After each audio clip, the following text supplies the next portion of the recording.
Hello guys, मैं आपका स्वागत करता हूं मां सरस्वती ज्ञान गंगा यूट्यूब चैनल पर। जैसा कि आप सभी लोग जानते हैं कि मैं एनसीईआरटी क्लास 11th मैथ पढ़ा रहा हूं, जिसमें मैं चैप्टर नंबर 11 शंकु परीक्षित कॉनिक सेक्शन पढ़ा रहा हूं। इसमें मैं एक्सरसाइज 11.3 करा रहा था, जिसके मैं क्वेश्चन नंबर 16 तक करा चुका हूं। आगे देखते हैं क्वेश्चन नंबर 17 क्या दिया गया है, सॉल्व करते हैं। चलिए देखिए, सॉल्व करते हैं क्वेश्चन नंबर 17। क्वेश्चन नंबर 17 कह रहा है कि नाभियाँ ±3,0 और ए की वैल्यू दी गई है 4। ए की वैल्यू हमारी 4 दी गई है और नाभियाँ दी गई हैं ±3,0। तो चलिए इसका पहले हम डायग्राम बना लेते हैं। नाभियाँ दी गई ±3,0 यानी कि एक्स अक्ष पर नाभियाँ बनेंगी, एक्स एक्सिस पर ये नाभियाँ होंगी। तो दीर्घवृत्त का फार्मूला क्या लगेगा, पहले यहाँ से निकाल लेते हैं। दीर्घवृत्त का समीकरण, तो इसमें समीकरण कौन सा लगेगा, x² अपॉन a², क्योंकि ये एक्स एक्सिस पर है। एक्स एक्सिस के लिए x² upon y² plus x² upon a² plus y² upon b² equals to 1। तो a की वैल्यू हमें मालूम है, ये b की वैल्यू निकालते हैं। तो यहाँ देखिए नाभियाँ दी गई हैं,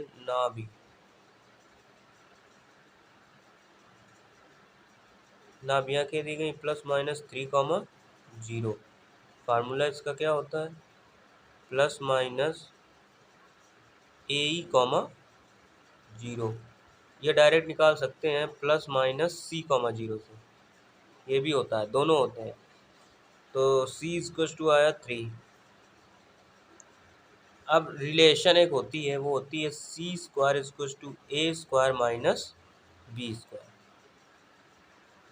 इस रिलेशन से c की वैल्यू मालूम हमें, a की वैल्यू मालूम है, b नहीं मालूम, वो निकालते हैं। चलिए c² यानी कि 3 का स्क्वायर 9 इक्वल्स टू a का स्क्वायर यानी कि 4 का स्क्वायर 16 माइनस b²। देखिए माइनस का भी इधर आएगा प्लस का, और ये प्लस का इधर जाएगा तो माइनस का। तो b² इक्वल्स टू 16 माइनस 9, तो b² की वैल्यू आ गई 7। और यहाँ से a² की वैल्यू निकलेगी क्या, a², ये a² इक्वल्स टू 16 हो जाएगा। चलिए अब a² और b² की वैल्यू दीर्घवृत्त के समीकरण में इसमें पुटअप कर देते हैं। x² upon a² plus y² upon b² equals to 1। तो x² अपॉन a² की value 16 plus y² upon b² की value 7 equals to 1। That is the answer. चलिए देखते हैं क्वेश्चन नंबर 18। क्वेश्चन नंबर 18 क्या कह रहा है कि b इक्वल्स टू दिया है 3, 4 की वैल्यू c की वैल्यू दी है 4, और कह रहा है कि केंद्र जो है वो मूल बिंदु पर स्थित है और नाभियाँ जो हैं वो एक्स एक्सिस पर है। यानी कि कहना चाह रहा है कि ये जो मूल बिंदु केंद्र जो है इसका वो मूल बिंदु पर है 0,0, और ये जो नाभियाँ होंगी इसकी, वो नाभियाँ होंगी एक्स एक्सिस पर। ये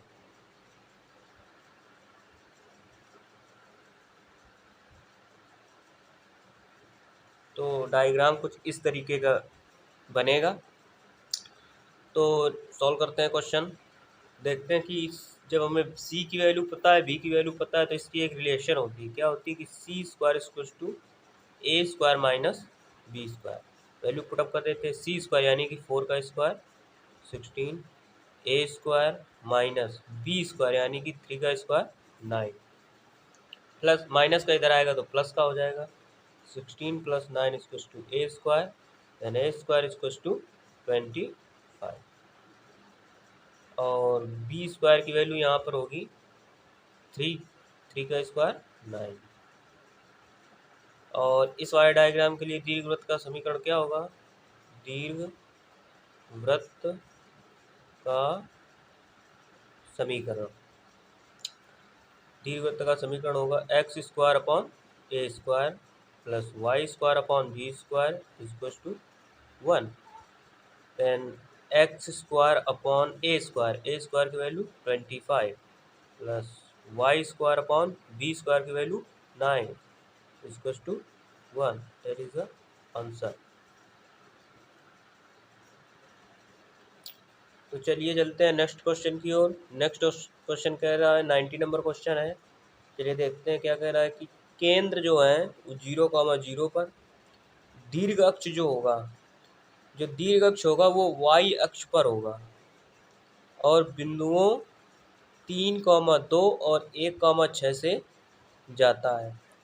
इम्पोर्टेंट क्वेश्चन है, बहुत ही ध्यान से देखिए कि जो दीर्घ अक्ष है वो y अक्ष पर है, यानी कि कहना चाह रहा है कि जो दीर्घ अक्ष बनेगा वो y अक्ष पर होगा, ये x और ये y एक्सिस।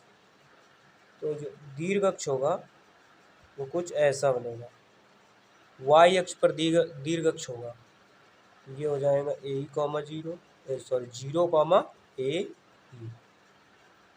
ये हो जाएंगे 0, -a।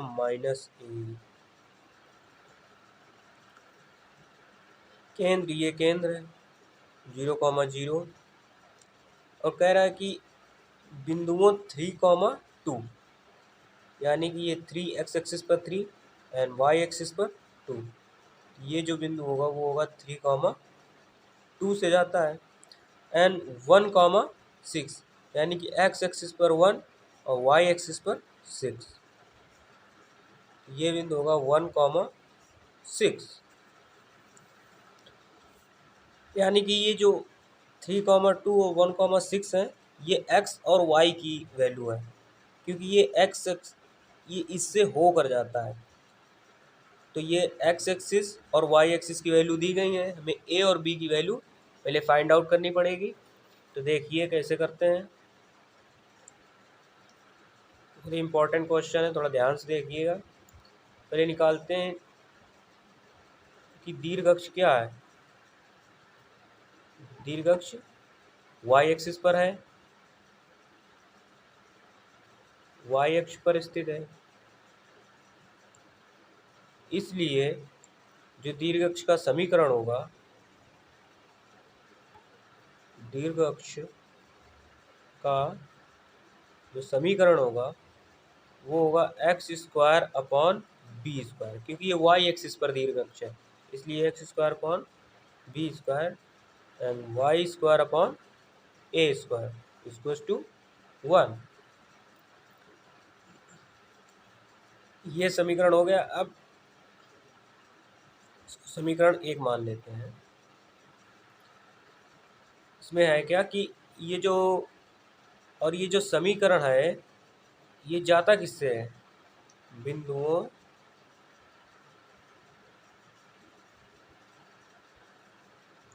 3,2 और 1,6 से होकर जाता है। 3,2 एंड 1,6 से होकर जाता है। तो जब ये दीर्घ अक्ष इन बिंदुओं से होकर जा रहा है तो ये x और y की वैल्यू है, x और y की वैल्यू है, तो एक एक करके पहले हम x और y की वैल्यू इसमें रखेंगे, फिर x और ये वाली x y की वैल्यू इसमें रखेंगे। पहले देखिए ये x और ये y, ये x और ये y होता है, तो इस समीकरण में पुटअप कर देंगे। तो एक्स स्क्वायर यानी कि 3 का square 9 upon B square plus Y square यानी कि 2 का स्क्वायर यानी कि 4 upon A square equals to, equation number बन गई है सेकेंड। अब 1,6 रखते हैं, तो एक्स स्क्वायर यानी कि 1 का square 1 upon B square plus Y square यानी कि 6 का square 36 upon A square equals to 1, equation number third हो गई। अब इक्वेशन नंबर फर्स्ट सेकेंड और थर्ड को सॉल्व करते हैं। तो सॉल्व करने के लिए पहले में एक टर्म इक्वल चाहिए, तो इसमें देखिए ये वाला टर्म इक्वल कर लेते हैं। ये 36 है, तो इसमें क्या करें कि 9 का मल्टीप्लाई करा दें। इस वाले समीकरण में 9 का मल्टीप्लाई करा देंगे तो इसके इक्वल हो जाएगा। चलिए देखते हैं समीकरण 2 व 3 से इसमें 9 का मल्टीप्लाई कराएंगे तो 81/b² प्लस 9 4 जा 36/a² इक्वल्स टू 9। और इसमें 1 ऐसे ही बने रहने देते हैं। 1/b² plus 36/a² equals to 1। घटाने पर देखते हैं माइनस चिन्ह चेंज हो जाएंगे लास्ट वाले। ये प्लस है तो माइनस, प्लस है तो माइनस, प्लस है तो माइनस, प्लस माइनस कट जाएंगे। ये प्लस 81/b² और minus 1/b² equals to 9 minus 1।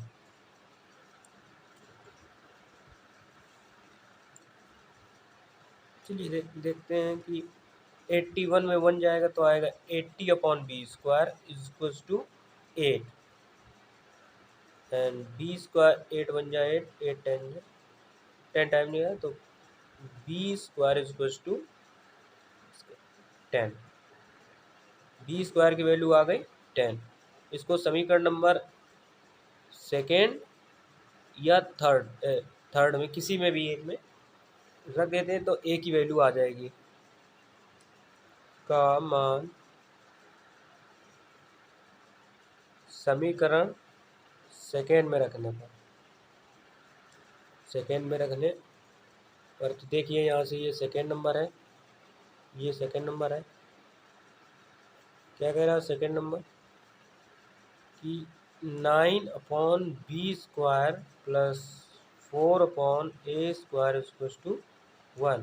b² की वैल्यू 10 है तो यहाँ रख देते हैं 9/10 plus 4/a² equals to 1।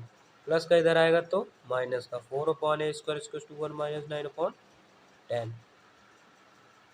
4/a² equals to 10 बन जा 10, 10 बनाएंगे अपॉन 1 बचा 1/10।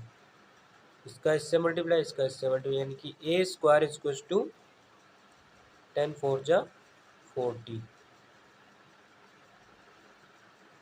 अब a² की वैल्यू भी पता है हमें, b² की वैल्यू भी पता है। तो इक्वेशन नंबर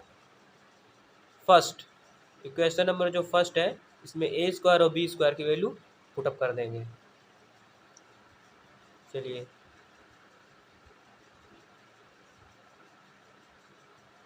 दीर्घ वृत्त का समीकरण क्या कह रहा है। दीर्घ वृत्त का समीकरण की x² plus y² equals to 1। x² की वैल्यू 10 प्लस y² की वैल्यू 40 इक्वल्स टू 1। आंसर। तो चलिए चलते हैं नेक्स्ट क्वेश्चन की ओर। नेक्स्ट क्वेश्चन नंबर दिए 20 नंबर क्वेश्चन है। क्या कह रहा है कि सेम वैसे ही क्वेश्चन है कि दीर्घ अक्ष, इस बार दीर्घ अक्ष एक्स अक्ष पर है। उस बार क्या था, दीर्घ अक्ष वाई एक्सिस पर था। इस बार दिया गया है दीर्घ अक्ष एक्स अक्ष पर है और बिंदुओं 4,3 और 6,2 से जाता है। यानी कि इस बार जो दीर्घ अक्ष है वो हमारा एक्स एक्सिस पर है। ये एक्स एक्सिस और ये वाई एक्सिस। उस बार वाई एक्सिस पर था, इस बार ए एक्सिस पर है। और बिंदु 4,3 यानी एक्स एक्सिस पर 4 और वाई एक्सिस पर 3।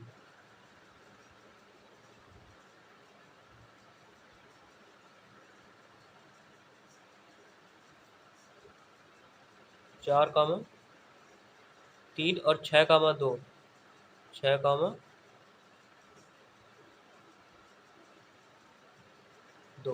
4,3 और 6,2 से होकर जाता है। तो ये जो दीर्घ अक्ष है ये बिंदुओं 4,3 और 6,2 से होकर जाता है। तो ये वैल्यू x और y की हुई, क्योंकि ये x एक्सिस पर 4 और y एक्सिस पर 3 जा रहा है, x एक्सिस पर 6 और y एक्सिस पर 2 जा रहा है। तो ये x और y की वैल्यू है। तो दीर्घ अक्ष x एक्सिस पर है तो दीर्घ अक्ष का समीकरण क्या होगा? दीर्घ अक्ष का समीकरण, क्योंकि ये x एक्सिस पर है, x एक्सिस पर होता है तो x एक्सिस के लिए मैंने बताया था कि x square upon a square plus Y square upon B square equals to 1। यदि ये y एक्सिस पर होता तो ये a स्क्वायर इधर आ जाता, ये b स्क्वायर इधर आ जाता। तो चलिए ये क्वेश्चन नंबर फर्स्ट हो गए। अब क्वेश्चन नंबर फर्स्ट जो है वो बिंदुओं किससे जा रहे हैं? बिंदुओं 4,3 और 6,2 से होकर जाती हैं। ये बिंदु 4,3 और 6,2 से होकर जाते हैं। तो ये इस समीकरण को संतुष्ट करेंगे, यानी कि ये x और y की वैल्यू इसको संतुष्ट करेंगी। तो ये x की वैल्यू, ये y की वैल्यू, ये x और ये y। पहले रखते हैं 4,3, इसमें रखते हैं x स्क्वायर यानी कि 4 का square 16/a square plus y square यानी कि 3 का square 9/b square equal to question number second हो गई। अब देखते हैं 6,2 में एक्स स्क्वायर यानी कि 6 का square 36/a square plus Y का स्क्वायर यानी कि 2 का square 4/b square equal to question number third. अब इक्वेशन नंबर सेकेंड और थर्ड को सॉल्व करते हैं। तो सॉल्व करने के लिए पहले इनको इक्वल कर लेते हैं, या तो ये वाला टर्म इक्वल कर लो, ये वाला टर्म इक्वल कर लो। तो मैं ये वाला कर किए ले रहा हूँ, आपको जो पसंद आए ये आए तो ये कर लेना। तो देखिए इसमें यदि हम 4 का मल्टीप्लाई करा दें 36 हो जाएगा, इसमें यदि 9 का मल्टीप्लाई करा दें तो ये भी 36 हो जाएगा। तो चलिए समीकरण सेकेंड व थर्ड को हल करने पर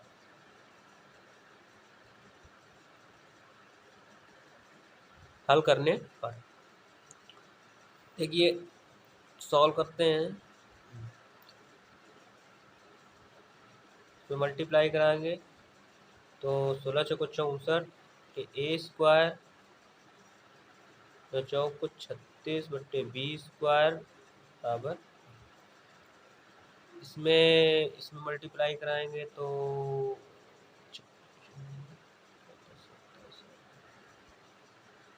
a square plus 36/b square equals to sorry यहाँ पे इसमें भी तो मल्टीप्लाई कराएंगे तो ये 4 और ये 9। चलिए अब इनको घटाएंगे तो ये वाले चिन्ह चेंज हो जाएंगे, ये प्लस है तो माइनस हो जाएंगे, ये कैंसिल आउट प्लस माइनस।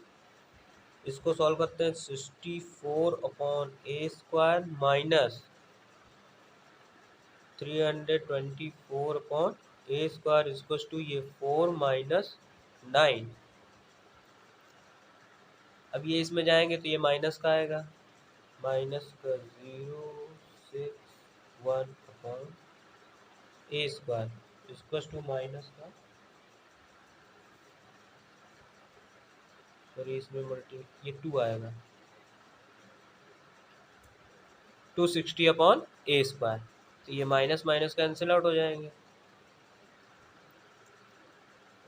और ये इससे कट जाएगा तो a स्क्वायर इक्वल टू आएगा 52। अब a स्क्वायर का मान समीकरण 2 में रख देते हैं तो वैल्यू आ जाएगी। समीकरण 2 क्या कह रहा है? ये है समीकरण नंबर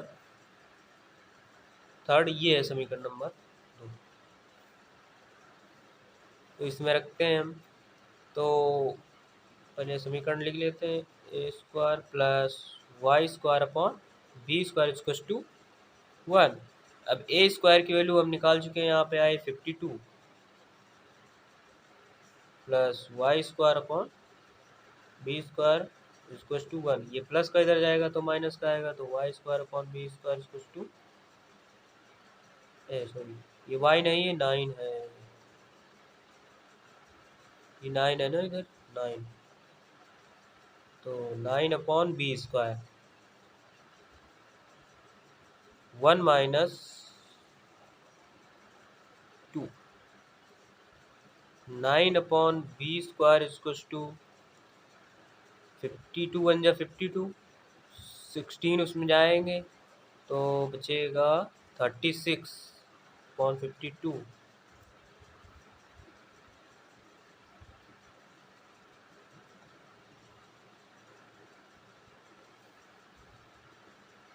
नाइन वन जा 9, 9 4 जा 36,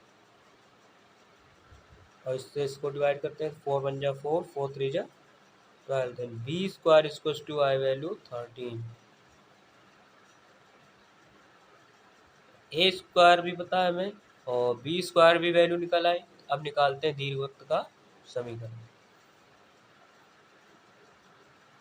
दीर्घवृत्त का समीकरण क्या आया था हमारा, x square upon A square plus Y square upon B square equals to 1। X square upon A square की value 52 plus Y square upon B square की value 13 equals to 1। That is the answer. तो अंत तक video देखने के लिए आप सभी का बहुत बहुत धन्यवाद। अगर वीडियो पसंद आई हो तो लाइक करें, सब्सक्राइब करें, शेयर करें वीडियो, और यदि आपको अगले पिछले वीडियो देखने हैं तो मैं लिंक डिस्क्रिप्शन में दे दूँगा, वहाँ जा कर के आप देख सकते हैं। धन्यवाद।